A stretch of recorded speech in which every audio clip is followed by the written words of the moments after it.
در پیروی به تدبیرهای بشردوستانه و خیرخواهانه راهبریت دولت و حکومت جمهوری تاجیکستان از جانب صاحبکار جوان شهر باختری ولایت ختلان اسماعیل محمد ظاهر به احتیاجمندان در شهر و ناحیه‌های ولایت سوغد و ختلان و عائله‌های احتیاج داشته شهر و ناحیه‌های ولایت مختار کوهستان بدخشان کمک رسانده شد. دستگیری نمودن قشر نیازمند جامعه از عملهای نیک انسانی محسوب یافته باعث روح بلندی مردم احتیاجمند می‌گردد و خود انسان سخاوت پیشه را نیز شاد و مسرور می‌گرداند. در همین زمینه به 2200 عائله کمبزاعت در شهر و ناحیه‌های ولایت ختلان، سوغد و ولایت مختار کوهستان بدخشان کمک این صاحبکار وطن دوست به مانند آرد، شکر، روغن، کارتوشکا، برنج و مکران رسانده شد. از جمله به 500 عائله نیازمند از شهر و ناحیه‌های خوجند، عینی، اشت، گلستان، استروشن، اسفراب، کانی بادام، مسچاه، پنجکین و سپیتامین کمک‌ها دسترس کرده شدند. همزمان به شخصان دارای امکانیتشان محدود در شهر و ناحیه‌های مملکت عروبچه‌های میوبی تقدیم گردید. به همین مانند به 500 عائله شهر و ناحیه‌های درواز، ونج، روشان، شغنان، خاروخ، راشقلا، اشکاشیم و مرغاب نیز از قبیل مواد خوراکباری کمک رسانده شد. این صاحبکار جوان امیدبخش و موفق چنین عملهای خیر و احسانکاری را در عرفه تجلیل از جشنهای ملی و دولتی پیوسته انجام داده در بهتر گردیدن سطح نیکو احوالی مردم سهمی چشمرس می‌گذارد. مقدار معین آرد، روغن، شکر و دیگر انواع خوراکباری که به این عائله‌ها رسانیده شد باعث دلخوشی و احترام به دولت و حکومت و وطن صاحب استقلال گردیده صداقت آنها را به میهن افزون می‌گرداند. کمک نوبتی صاحبکار موفق شهر باختر یعنی صاحبکار جوان اسماعیل محمد ظاهر به ساکنان شهر خاروخ یعنی به 50 نفر ساکنان نیازمندان شهر خاروخ کمک نوبتی رسانیده شد و ما همچون از نام ساکنان شهر خاروخ برای این صاحبکار اظهار منتداری بیان می‌نماییم و برای صاحبکار در کارهای من بعد توفیق و بلباری‌های بی‌نظیر را خواهانیم. یکی از فضیلت‌هایی که ماه مبارک رمضان هسته این صدقه کردن است و با دستگیری پیشوای ملت، اساسگزار صلح و وحدت ملی، پرزیدنت مملکت امروز به ساکنان بدخشان زمین کمک‌های خیریه رسیده است و مردم نیازمند، مردم کمبزاعت، مردم معیوب از اون دستگیری جناب عالی بهره‌ورد می‌شوند که این یک صدقه جاری است که انسان تا چقدر که از او صدقه او استفاده میکنند در نامه اعمال او ثواب کتابت می شود. کمک خیروی از نام صاحبکار جوان شهر باختر اسماعیل محمد ظاهر برای 500 عائله نیازمند و معیوب ولایت مختار کوهستان بدخشان در عرفه عید سید فطر همچون کمک روانه کرده شده است. همچنین به 1200 عائله از شهر و ناحیه‌های ولایت ختلان و ناحیه‌های تابع جمهوری نیز کمک سخاوتمندانه صاحبکار جوان شهری باختر ولایت ختلان اسماعیل محمد ظاهر دسترس گردید.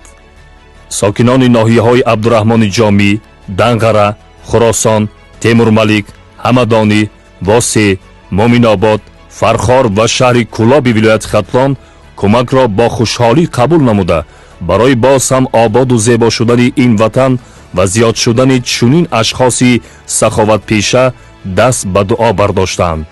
البته سیله نمودن سر یتیم و عرض مهربانی نسبت به اشخاص نیازمند عملی است خیر و ثواب و پسندیده انسان که از اقدامات بشردوستانه پیشوای ملت محترم امام علی رحمان سرمشق میگیرد. من مینداری خود را با اسماعیل محمد ظاهر میرسونم که در این روزهای سختی همین بچه مرد دستگیری کرده. میخوام که مینداری مقامات اجرایی حکومت دولتی ناحیه مومن آباد را و اسماعیل محمد ظاهر برای توجه ظاهر نمودن در عرفه عید سعید فیطر و طبقه های نیازمند اهالی و شخصانی معیوب و بی‌پرستار و کمبیزاتان برسانم. خداوندان تمام آفت‌های جهان نگهش بداره. خدا دولت هزار کنه، یا دولت هزار دولت کرده.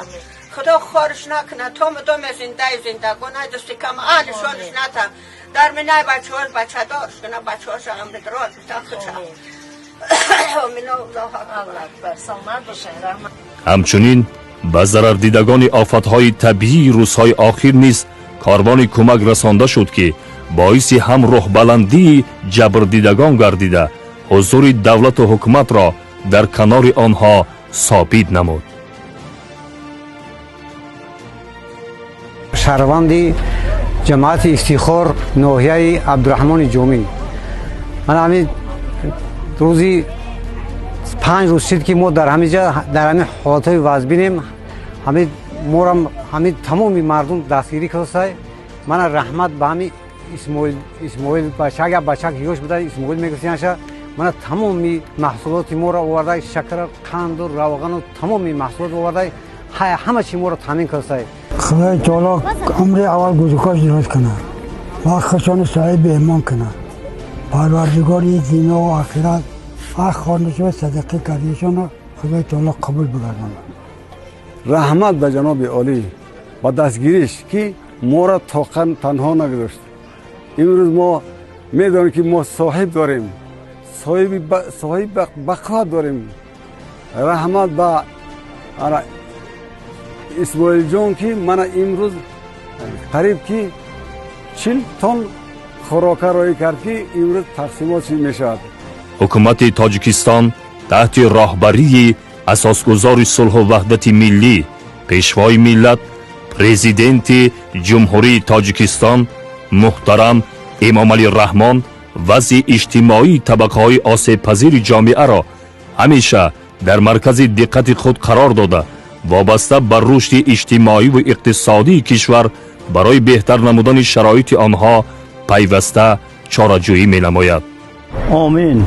الله نور بلاها دور و حرمت خدا و رسول مبارکی ماه شریف رمضان توفیق به توفیق خان پروردگار همین مرده که خیر سخاوت که در ترازوی اعمالش نوشته شود و خیر برکت خدمتشیاش هم پروردگار به نور ایمان شرف بگردانه، ما هم پروردگار به نور ایمان شرف بگردانه. الله نور بلاها دور به حرمت خدا و رسول.